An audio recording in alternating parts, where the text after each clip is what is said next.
Во тек е завршната фаза од реконструкцијата на железничката станица во Гевгелија, со која ќе се обноват чекалната, билетарата, санитарните јазди и останатите простории во рамките на железничката.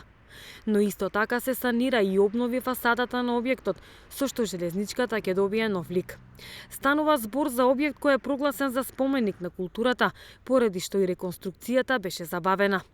Имено преостанатите 10 железнички станици во земјата веќе се завршени во рамки на проектот Европска унија за тебе на делегацијата на Европската унија, а која се финансира со донација од шпанската влада.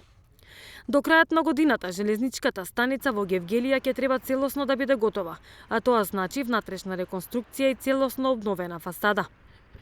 На челната страна од објектот ќе бидат поставени грбовите на општина Гевгелија и на Македонски железници, вели директорот на Заводот за заштита на спомениците на културата Аце Манински.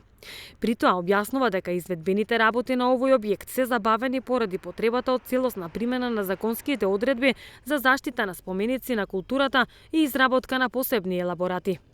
Железничката станица во Гевгелија, која беше изградена во 1874 година, го задржува стариот лик на фасадата.